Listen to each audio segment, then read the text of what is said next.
Hello ನನ್ನ ಅಕ್ಕ ತಂಗಿಯರೇ, hello ನನ್ನ ಅಣ್ಣ ತಮ್ಮಂದರೇ, ವೆಲ್ಕಮ್ ಟು ಇದು ಟೆಕ್ ಯೂಟ್ಯೂಬ್ ಚಾನಲ್. ಇವತ್ತು ನಾವು 10ನೇ ತರಗತಿಯ ಚಾಪ್ಟರ್ 8 ಹೌ ಟು ಆರ್ಗನೈಸ್ ರಿಪ್ರೊಡ್ಯೂಸ್ನ ಎಕ್ಸ್ಪ್ಲೇನ್ ಮಾಡ್ತಿದ್ದೀವಿ. ಇದು ಆ್ಯಕ್ಚುಲಿ ಹೇಳ್ಬೇಕಂದ್ರೆ ಅಷ್ಟೊಂದು ಕಷ್ಟ ಏನಿಲ್ಲ, ಬಯಾಲಜಿ ಅಂದಮೇಲೆ ಅರ್ಥ ಆಗಿರುತ್ತೆ ನಿಮಗೆ. ಹೋಗೋಣ, ಟೈಮ್ ವೇಸ್ಟ್ ಮಾಡಿದೆ. ನೆಕ್ಸ್ಟ್ ಸ್ಲೈಡ್ಗೆ. Why do organisms reproduce? Organisms ಏನಕ್ಕೆ ರಿಪ್ರೊಡ್ಯೂಸ್ ಮಾಡುತ್ತೆ ಅಂತ ಅಲ್ಲಿ ಕೇಳ್ತಾರೆ. Organisms reproduce for their continuity of their particular species. ಅವ್ರ ಸ್ಪೀಶಿ ಇರುತ್ತೆ ಅಲ್ವಾ, ಸ್ಪೀಶಿ ಕಂಟಿನ್ಯೂ ಮಾಡೋದಕ್ಕೋಸ್ಕರ ರಿಪ್ರೊಡ್ಯೂಸ್ ಮಾಡ್ತಿದ್ದಾರೆ. ಸೆಕೆಂಡ್ ಪಾಯಿಂಟಲ್ಲಿ ನೀವು ಓದ್ಬೋದು, reproduction of organisms is necessary R otherwise they will become extinct soon. ಅವರು ಸೆಕೆಂಡ್ ಪಾಯಿಂಟಲ್ಲಿ ಏನು ಹೇಳಿದ್ದಾರೆ ಅಂದರೆ, ಆರ್ಗನಿಸಮ್ಸ್ ರಿಪ್ರೊಡಕ್ಷನ್ ತುಂಬ ನೆಸೆಸರಿ ಇದೆ, ಇಲ್ಲಾಂದರೆ ಅದು ಎಕ್ಸ್ಟಿಂಟ್ ಆಗೋಗುತ್ತೆ. ಲೈಕ್ ಡೈನೋಸಾರ್ಸ್ ಥರ. ಡೈನೋಸಾರ್ಸ್ ಇವಾಗ ಎಕ್ಸ್ಟಿಂಟ್ ಆಗಿದೆ, ಅವರು ರಿಪ್ರೊಡಕ್ಷನ್ ಮಾಡಿ ಅಂತ ಹೇಳಿದ್ರೆ ಮಾಡಿಲ್ಲ.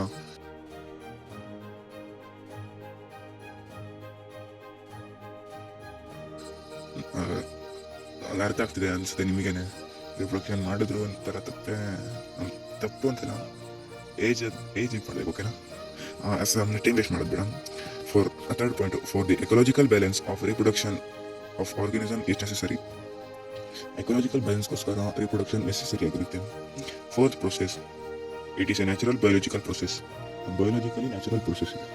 ಇಲ್ಲಾಂದರೆ ನೀವು ಪ್ಯಾರಾಗ್ರಾಫಲ್ಲಿ ಬರೀಬೇಕಂದ್ರೆ, reproduction is necessary for living things because it enables them to create offspring ಅಂದರೆ ಅದ್ರ ಮುಂದಿನ generation to continue their population. ಅವ್ರ ಪಾಪ್ಯುಲೇಷನ್ನ ಸ್ಟೆಬಿಲಿಟಿ ಆಗಿಟ್ಕೊಳ್ಳೋಕ್ಕೆ. ಆಮೇಲೆ through reproduction they pass on their genetic information to the next generation. ಅವರ genetic ಇನ್ಫಾರ್ಮೇಷನ್ನ next ಜನರೇಷನ್ಗೆ pass ಮಾಡೋದನ್ನ ಅಂದರೆ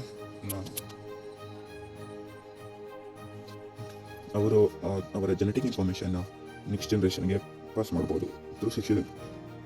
this ensures that their species continues to exist on earth. That's why organisms reproduce. ಇದು ಈ ಎಲ್ಲ ಪ್ರೊಸೆಸ್ ಇದೆ ಅಲ್ವಾ, ಇದು ಎನ್ಶ್ಯೂರ್ ಮಾಡುತ್ತೆ ಅವರ ನೆಕ್ಸ್ಟ್ ಜನ್ರೇಷನ್ನ ಎಕ್ಸಿಸ್ಟ್ ಮಾಡೋಕ್ಕೆ. ಅದಕ್ಕೋಸ್ಕರ ಅವ್ರು ರಿಪ್ರೊಡಕ್ಷನ್ ಮಾಡುತ್ತೆ. Next slide. ರಿಪ್ರೊಡಕ್ಷನಲ್ಲಿ 2 ಟೈಪ್ಸ್ ಇರುತ್ತೆ, asexual reproduction, sexual reproduction. Asexual ರಿಪ್ರೊಡಕ್ಷನಲ್ಲಿ in this process only a single parent is involved and no gamete formation takes place. Asexual ರಿಪ್ರೊಡಕ್ಷನಲ್ಲಿ ಒಂದೇ ಸಿಂಗಲ್ ಪೇರೆಂಟೇ ಇನ್ವಾಲ್ವ್ ಆಗಿರ್ತಾರೆ. ಆಮೇಲೆ ನೋ ಗ್ಯಾಮೆಟ್ ಫಾರ್ಮೇಷನ್ ಅಲ್ಲಿ ಟೇಕ್ಸ್ ಪ್ಲೇಸ್ ಆಗಲ್ಲ. Types of asexual reproduction: fission, budding, vegetative propagation, regeneration, spore formation. ಸೆಕೆಂಡಲ್ಲಿ sexual reproduction ಬರ್ತೀನಿ, ಅದಕ್ಕೆ ಸ್ವಲ್ಪ ಟೈಮ್ ಹಿಡಿತೆ, ಕಾಯ್ತಾರಿ. ಫ್ಯೂಷನಲ್ಲಿ ಬೈನರಿ ಫ್ಯೂಷನ್ ಮತ್ತು ಮಲ್ಟಿಪಲ್ ಫ್ಯೂಷನ್ ಅನ್ನೋದಿರುತ್ತೆ. The organisms reproduce by binary fission only when adequate amounts of food and moisture is available. In this, the mother cell divides into 2 daughter cells, each containing a nucleus amoeba divides by binary fission. ಇಲ್ಲಿ binary ಫಿಷನಲ್ಲಿ ಅರ್ಥ ಆಗಿರುತ್ತೆ, ಒಂದು mother cell ಅವರ ಬಾಡಿಯನ್ನು 2 daughter cell ಆಗಿ divide ಮಾಡ್ತಾರೆ. ಇಲ್ಲಿ ನಿಮಗೊಂದು question ಬರ್ಬೋದು ನಿಮ್ಮ ಮೈಂಡಲ್ಲಿ, ಏನಂದರೆ ಅವರು ಡಾಟರ್ ಸೆಲ್ಸ್ಗೆ ಏನು ಡಿವೈಡ್ ಆಗ್ತಾರೆ ಅಂತ. ಇವಾಗ ಒಂದು ರಿಪ್ರೊಡಕ್ಟಿವ್ ಆರ್ಗನ್ ಅಂದರೆ ಅದು ಫೀಮೇಲ್ ಆಗಿರುತ್ತಲ್ವ, ಅದಕ್ಕೆ ಡಾಟರ್ ಸೆಲ್ಸ್ಗೆ ರಿಪ್ರೊಡ್ಯೂಸ್ ಮಾಡುತ್ತೆ. ಸನ್ ಸೆಲ್ಸ್ಗೆ ಮಾಡಲ್ಲ. ಓಕೆನಾ? Each containing nucleus in amoeba. ಅದೆರಡರಲ್ಲೂ ಅಮೀಬಾ ಇರುತ್ತೆ. ಓಕೆನಾ? Multiple fission: the unicellular organism reproduce by multiple fission when the conditions are unfavourable with no proper amounts of food, moisture and temperature. ಅದು unicellular organisms ಆಗುತ್ತೆ. Multiple ಫಿಷನ್ನ ಅದು unfavourable ಕಂಡೀಷನ್ನಲ್ಲಿರುತ್ತೆ, with no proper amounts of food, moisture, temperature. The nucleus divides and each daughter nuclei is surrounded by a membrane. Nucleus divide ಆದಾಗ ಎಲ್ಲ nucleus ಮೆಂಬ್ರೇನಿಂದ surround ಆಗಿರುತ್ತೆ. When the conditions are favorable again, the cyst dissolves and the daughter's nuclei are released, which later develops into an individual cell. Plasmodium and entomobia undergo this process. ಇದರಲ್ಲಿ binary ಫಿಷನಲ್ಲಿ ಒಂದು mother cell 2 daughter ಸೆಲ್ಲಿಗೆ divide ಮಾಡುತ್ತೆ. ಮತ್ತು multiple ಫಿಷನಲ್ಲಿ ಒಂದು mother cell many daughter ಸೆಲ್ಸ್ನ ಏನದು many daughter ಸೆಲ್ಸ್ಗೆ reproduce ಕೊಡುತ್ತೆ. Next budding. Budding in this process an outgrowth is produced from the cell from which a new organism is developed. The developed organism remains attached to the parent organism and detached only when it matures, leaving behind scar tissue. The process is prominent in yeast and hydra. ನಾವು ಇಷ್ಟದು picture ತೋರ್ಸೋಕ್ಕಾಗಿಲ್ಲ, ಸಾರಿ, ಆದರೆ ಇಲ್ಲಿ budding ಇದೆ. In this process an outgrowth is produced. outgrowth ಅಂದರೆ ಬಾಡಿಯಿಂದ each ಕಡೆ ಒಂದು structure produce ಆಗುತ್ತೆ. In a from which a new organism is developed. ಅದರಿಂದ ಒಂದು ನ್ಯೂ ಆರ್ಗನಿಸಮ್ ಡೆವಲಪ್ ಆಗುತ್ತೆ. The developed organism remains attach to the parent organism. ಅದು developed organism parent organism ಜೊತೆ attach ಆಗಿರುತ್ತೆ ಯಾವಾಗವರೆಗೂ, ಓನ್ಲಿ ವೆನ್ ಇಟ್ ಮೆಚೂರ್ಸ್. ಅದು detach ಆಗೋವರೆಗೂ parent ಸೆಲ್ಗೆ ಅಟ್ಯಾಚ್ ಆಗಿರುತ್ತೆ.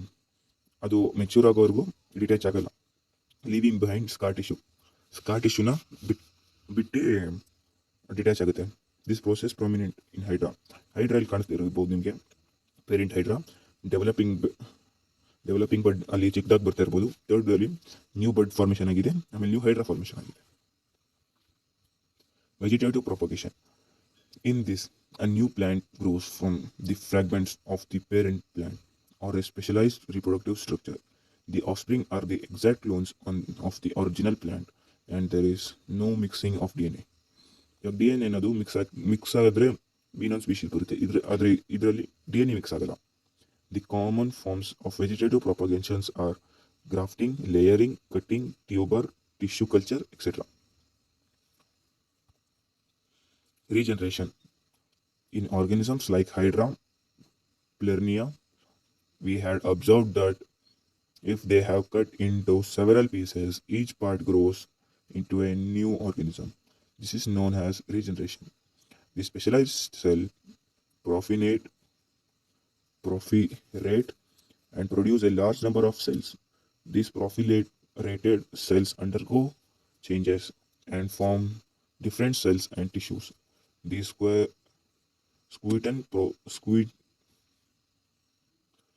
The sequential process of these changes is known as development.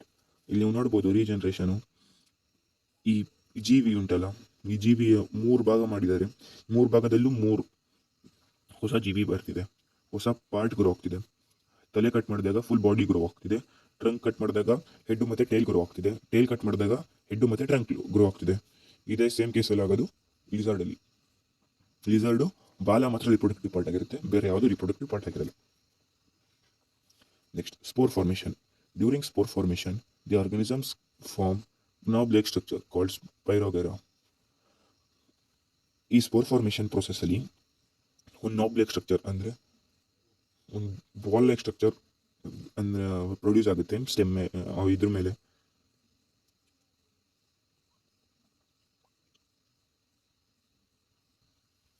knob-like structure form ಆಗಿರುತ್ತೆ.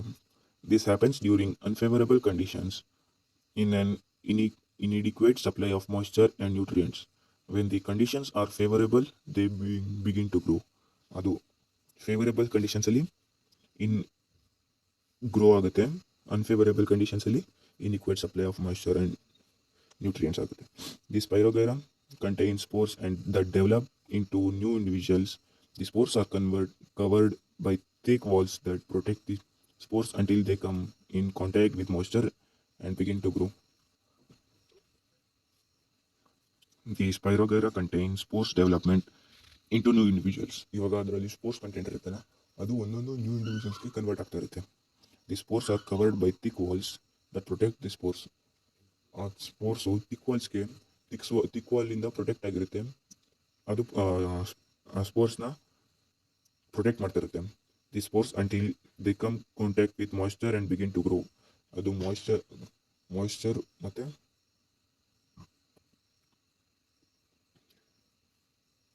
ಅದು ಮಾಯ್ಶ್ಚರ್ನ ಕಾಂಟ್ಯಾಕ್ಟ್ ಬಂದಾಗ ಗ್ರೋ ಆಗೋಕ್ಕೆ ಸ್ಟಾರ್ಟ್ ಮಾಡುತ್ತಲ್ಲ, ಗ್ರೋ ಆಗೋಕ್ಕೆ ಸ್ಟಾರ್ಟ್ ಮಾಡೋವರೆಗೂ ಆ ಥಿಕ್ ವಾಲು ಅದನ್ನು ಪ್ರೊಟೆಕ್ಟ್ ಮಾಡ್ತಿರುತ್ತೆ.